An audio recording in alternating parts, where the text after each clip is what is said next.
ভারত ও বাংলাদেশের জনগণের মধ্যে সুসম্পর্ক চায় ভারত। বিকালে ঢাকা ও দিল্লির মধ্যে পররাষ্ট্র সচিব পর্যায়ের বৈঠক শেষে কথা জানান ভারতের পররাষ্ট্র সচিব বিক্রম মিশ্রি। তিনি বলেন, দুপক্ষের স্বার্থ রক্ষা করে অন্তর্বর্তী সরকারের সঙ্গে কাজ করতে চায় দিল্লি। এ সময় বাংলাদেশের সংখ্যালঘুদের নিরাপত্তা ইস্যুতেও দিল্লির উদ্বেগের কথা জানান বিক্রম মিশ্রি। বলেন, ধর্মীয়, সাংস্কৃতিক ও কূটনৈতিক স্থাপনায় হামলার ঘটনা নিয়েও বৈঠকে আলোচনা হয়েছে। এ ব্যাপারে দিল্লি বাংলাদেশের ইতিবাচক দৃষ্টিভঙ্গি আশা করে বলে জানান ভারতের পররাষ্ট্র সচিব। এর আগে রাষ্ট্রীয় অতিথি ভবন পদ্মায় বেলা 11টায় শুরু হয় বাংলাদেশ ও ভারতের পররাষ্ট্র সচিব পর্যায়ের বৈঠক। I emphasized that India desires দুই দেশের জনগণের মধ্যে সুসম্পর্ক চায় ভারত। একই সঙ্গে সংখ্যালঘুদের নিরাপত্তা ইস্যুতেও উদ্বেগ প্রকাশ করেছি। ধর্মীয়, সাংস্কৃতিক ও কূটনৈতিক স্থাপনায় হামলার ঘটনা নিয়েও আলোচনা হয়েছে। এ ব্যাপারে বাংলাদেশের ইতিবাচক দৃষ্টিভঙ্গি আশা করি। people oriented relationship, one that has the benefit of all the people. এই বৈঠকের বিষয়ে আরো বিস্তারিত জানাতে এই মুহূর্তে যোগ দিয়েছেন সহকর্মী নাফিজা দৌলা। নাফিজা, পররাষ্ট্র সচিব পর্যায়ের বৈঠক শেষে ব্রিফিংও করা হয়েছে। ব্রিফিং থেকে বিস্তারিত কি জানা গেল এবং বৈঠকে কি কি বিষয় উঠে এসেছে বলে আপনার কাছে তথ্য রয়েছে?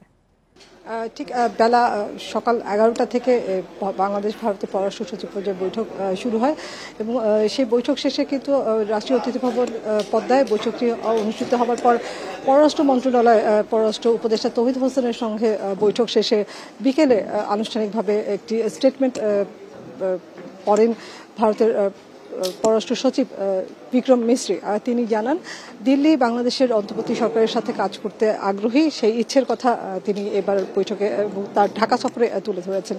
একই সাথে জানিয়েছেন, এই যে দ্বিপাক্ষিক সম্পর্ক আছে সেই সম্পর্ক তারা এগিয়ে নিতে চায় এবং আপনারা জানেন যে অন্তর্বর্তী সরকার দায়িত্ব নেবার পর থেকেই বরাবরই বলে আসছিল যে প্রতিবেশী দেশ ভারতের সাথে সম্পর্ক এগিয়ে নিতে চায় ন্যায্যতা এবং সমতার ভিত্তিতে। সেই বার্তাটি আমরা দেখলাম এবার দিল্লি বলে গেল। দিল্লিও বলল, স্বার্থ রক্ষা করেই ভারত বাংলাদেশের সাথে সম্পর্ক রক্ষা করতে চায়।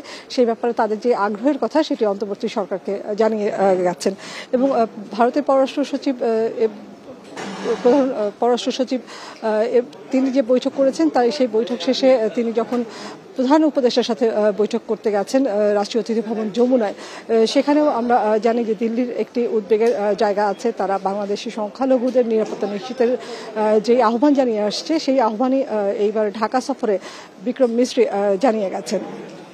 একই সাথে একটি বিষয় জানতে চাই, আমরা তো ভারতীয় পররাষ্ট্র সচিবের ব্রিফিং এর কিছু অংশ দেখেছি এবং সরাসরি সম্প্রচারও করেছি। বাংলাদেশের পক্ষ থেকে অর্থাৎ বাংলাদেশের পররাষ্ট্র মন্ত্রণালয় থেকে এখন পর্যন্ত কোনো ধরনের ব্রিফ করা হয়েছে কিনা, কোন কোন বিষয়গুলো নিয়ে বাংলাদেশ বেশি জোর দিয়েছে?